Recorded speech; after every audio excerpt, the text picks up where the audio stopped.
साथियों नमस्कार, एक बार फिर से आप लोगों के बीच में है। किंतु परंतु अगर मगर काश नहीं करते, कुछ कर गुजरने वाले बहानों की तलाश नहीं करते। साथियों नमस्कार, मैं सोनू सिंह भारती एक बार फिर से आप लोगों के बीच में हूं और आज हम बात करेंगे ऐसे लोगों की, जो बहुत सारे लोग ऐसे आपको मिलेंगे जो लोग एक उम्मीद पर रुके रहते हैं, टिके रहते हैं कि आज नहीं तो कल हमें सफलता मिल ही जाएगी।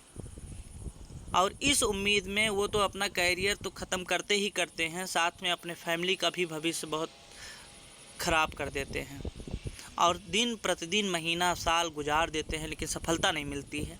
तो आज हम ऐसे लोगों की बात करेंगे कि किसी उम्मीद पर अगर आप कहीं पर रुके हुए हैं कि आने वाले समय में हमें ये हो जाएगा, आने वाले समय में वो हो जाएगा, तो आप आज ही वो चीज़ ख़त्म करें और अपने सुनहरे भविष्य के लिए आप आगे बढ़ें और काम करें। क्योंकि अगर आप किसी उम्मीद पर टिके हैं तो उम्मीद पे खरे उतरने के लिए आपके पास बहुत ज़्यादा समय देना होगा। आप उस चीज़ पे सफल होंगे कि नहीं होंगे इसकी कोई गारंटी नहीं है। तो आज हम एक कहानी के माध्यम से आप लोगों को बताना चाहेंगे। दो गधे थे, एक ही फैमिली में रहते थे, वो गरीब फैमिली थी। लेकिन एक दिन अचानक क्या हुआ, कोई अमीर आदमी आया और गरीब आदमी से बोला एक गधा हमको दे दो। उसको रखने में, खिलाने पिलाने में दिक्कत थी, तो उसने कहा कोई दिक्कत नहीं, आप एक ले जाइए, एक से मैं अपना काम करवा लूँगा। अमीर आदमी लेके गया, उससे काम नहीं करवाता था, उसको खिलाता था, पिलाता था और बहुत खुश रखता था। वो बहुत खुश था, उसका ज़िंदगी बहुत अच्छे से चल रही थी।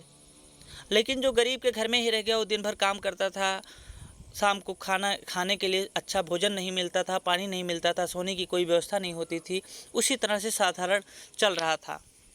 अचानक एक दिन दोनों मिलते हैं, एक पार्क में बैठते हैं, बात होती है तो बोलता है अमीर घर में गधा गया था, वो बोला कि मेरे पास यार बहुत सुविधा है, मैं एसी में रहता हूँ, मेरे को बिस्तर मिलता है, मुझे खाने को बहुत अच्छी अच्छी चीज़ें मिलती हैं, मुझे बहुत सुख सुविधा है।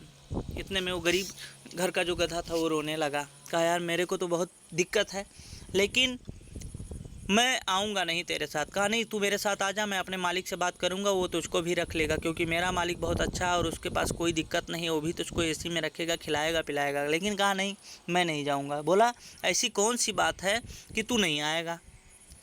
कहा इस वजह से मैं नहीं आऊँगा कि मेरा मालिक गरीब है चलेगा, लेकिन मेरे मालिक के घर में एक बेटी है और वो जवान है, बड़ी है, और मेरा मालिक जब उसको मारता है, पीटता है या पढ़ाता है, कुछ समझाता है और वो नहीं समझती है, तो उससे बोलता है मैं तेरी शादी किसी गधे से करा दूंगा।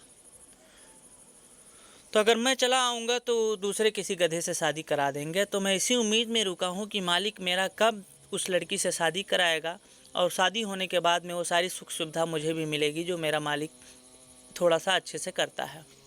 इसीलिए मैं तेरे साथ नहीं आ सकता। तो ऐसे भी हम लोगों के बीच में बहुत सारे लोग हैं जो किसी न किसी उम्मीद पर टिके हुए हैं कि हो सकता है ये मेरे साथ हो जाए, ये हो जाए, ये हो जाए। जबकि आप लोगों को भी पता है कि कोई भी व्यक्ति कभी किसी गधे से अपनी बेटी की शादी नहीं कराएगा। मारते पीटते समय सभी लोग बोल देते हैं, लेकिन उसके दिमाग में ये चला गया और उसकी वजह से वो अपना पूरा ज़िंदगी बर्बाद कर लिया। ना खाने को व्यवस्था, ना पीने की व्यवस्था, ना कुछ रहने के घर, कुछ नहीं। फिर भी वो अपना ज़िंदगी उसी तरह से काट रहा था, एक उम्मीद पे कि मालिक की बेटी से शादी हो जाएगी। तो अगर इस कैटेगरी में आप भी हैं, अगर आप भी किसी उम्मीद में रुके हैं कि आने वाले समय में मुझे लाखों रुपए मिल जाएंगे, आने वाले समय में मुझे बंगला मिल जाएगा, आने वाले समय में मैं सफल हो जाऊंगा, आने वाले समय में जिसके साथ मैं हूँ वो मुझे बहुत ऊपर ले जाएंगे, तो अगर इस तरह से कोई भी उम्मीद आपके साथ जुड़ा हुआ है तो उसको आज ही ख़त्म करें और अपने कैरियर, अपना समय बचाएं और सुरक्षित रखें, क्योंकि आपसे आपकी फैमिली है, आप हैं।